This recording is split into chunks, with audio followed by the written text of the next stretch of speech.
안녕하세요. 새로운 시리즈 소선지서를 함께 묵상하시는 모든 분들께 진심으로 감사드립니다. 앞으로 여러분의 일상이 은혜로 적셔질 수 있도록 최선을 다하겠습니다. 편식이 건강에 좋지 않듯이 성경 66권을 골고루 섭취하는 것은 신앙 건강에 아주 중요합니다. 성경 말씀에서 가장 잘 먹지 않거나 먹지 못하는 곳이 어딜까요? 아마도 그곳은 구약 성경의 뒷부분에 모여있는 소선지서가 아닐까 생각합니다. 소선지서는 호세아부터 말라기까지 12권을 일컫는 표현입니다. 이름이 소선지서다 보니 대선지서보다 중요하지 않다는 편견이 있으나 이는 단순히 성경의 분량으로 나눠진 것이지 덜 중요한 것은 아닙니다. 오늘은 소선지서 첫 번째 시간으로 소선지서의 구조와 배경과 메시지를 알아보도록 하겠습니다. 사실 예수님이 탄생하시기 약 200년 전에는 12권의 소선지서 전체를 묶어서 12서 또는 12예언서라고 불렀습니다. 12권을 묶어서 부른 것을 보면 소선지서 12권은 각각의 주제를 가지고 있으면서 동시에 12권이 한 권처럼 꿰어지도록 읽을 수도 있음을 암시합니다. 소선지서 전체를 한 권처럼 본다면 다음과 같은 구조가 나올 수 있습니다. 소선지서 첫 번째 책 호세아와 마지막 책 말라기의 주제가 대칭을 이루는 것처럼 중앙에 위치한 미가서를 중심으로 앞뒤의 책들이 대칭을 이룰 수 있습니다. 그래서 김창대 박사님이라는 분은 미가서의 핵심이면서 소선지서의 핵심을 미가서 6장 8절로 보고 있습니다. 이 구절에서 말하는 정의, 인자, 하나님과 함께하는 것, 이 세 가지는 또 신구약 전체를 관통하는 중요한 주제가 되기도 합니다. 소선지서 12권 중 어떤 성경은 연대를 정확히 알 수 있는 성경도 있지만 요엘서처럼 언제 쓰여졌는지 정확히 알 수 없는 성경도 있습니다. 하지만 12권의 시대는 주전 9세기부터 주전 5세기 사이에 각각 놓여져 있을 가능성이 많습니다. 그러면 이 사이에 이스라엘에게 무슨 일이 있었을까요? 이를 알기 위해서는 고대의 세 나라인 아수르, 바벨론, 페르시아를 기억해 두시면 좋습니다. 아수르는 남북으로 분열된 이스라엘의 북쪽을 주전 722년에 멸망시킨 나라입니다. 이 나라는 9세기부터 점점 성장해서 8세기의 절정을 맞이하고 7세기 초에 급격히 쇠퇴했습니다.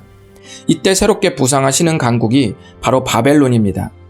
바벨론은 아수르를 포함해서 애굽을 차례로 멸망시키고 주전 586년에 남쪽 이스라엘, 즉 남유다를 멸망시키며 지중해 패권 국가가 됩니다. 이후 바벨론은 느부갓네살 2세 때 최고의 전성기를 누리다가 주전 539년 벨사살 왕 때 무혈 입성한 페르시아의 왕 고레스 2세에게 정복당하고 맙니다. 페르시아 왕 고레스 2세 때로부터 약 100년이 안 되어 흩어진 이스라엘 백성들은 총 3차례 예루살렘으로 귀환하여 성전과 신앙과 성벽이 재건되는 감격적인 은혜를 누리기도 합니다. 소선지서의 마지막 성경인 말라기는 3차례 포로 귀환이 끝난 후 어느 시점에 기록된 것으로 보고 있습니다. 이 모든 것은 하나님의 섭리 아래 일어난 감격적인 사건이었습니다. 그러면 이 세 나라와 얽힌 역사의 이야기에서 이스라엘의 신앙은 어땠을까요? 결론부터 말씀드리면 완전히 산산조각 났습니다. 이에 하나님은 12명의 선지자들을 통해서 하나님의 마음을 전달하셨습니다. 이 마음은 오늘날 우리 그리스도인들을 향해서도 동일하게 적용됩니다. 그렇게 본다면 소선지서에서 우리 신앙 상태를 점검해 볼 수 있는 세 지점은 첫째, 위기를 당했을 때, 둘째, 위기의 과정을 지날 때, 그리고 마지막 세 번째는 위기가 해결되고 난 후입니다. 그러므로 이 세 지점에서 우리가 무엇을 나의 힘으로 여기는지를 점검해 보는 것이 필요합니다. 어떤가요? 소선지서 묵상 시리즈가 기대가 좀 되시나요? 제가 이 시리즈를 준비하면서 한 가지 깨달은 것이 있습니다. 소선지서에는 강한 질책과 따뜻한 위로가 공존하고 절망과 희망이 공존하며 심판과 구원의 메시지가 공존합니다. 당대 사람들은 이 속에서 주어지는 하나님의 마음을 심판과 절망으로만 여겼습니다. 그러나 하나님의 마음은 오히려 그 반대였습니다. 어울리지 않는 두 환경과 두 메시지가 공존하기 때문에 우리는 하나님의 마음을 오해하곤 합니다. 우리가 하나님께 혼나는 가운데서도 이글거리는 주님의 사랑을 볼 수 있을 때, 극강의 고난 중에서도 여전히 희망의 빛을 비추고 있는 주님을 볼 수 있을 때, 우리의 삶의 질은 압도적으로 높아질 뿐 아니라 그 삶은 하나님께 영광이 될 것입니다. 예수님은 제자들에게 서로 상반되는 두 환경을 말씀하셨습니다. 어떤 성경에서는 세상을 향해 나아가는 우리를 보시고 양을 이리 가운데 보낼 것 같다고 말씀하셨습니다. 양이 이리 가운데 들어가면 어떻게 됩니까? 죽습니다.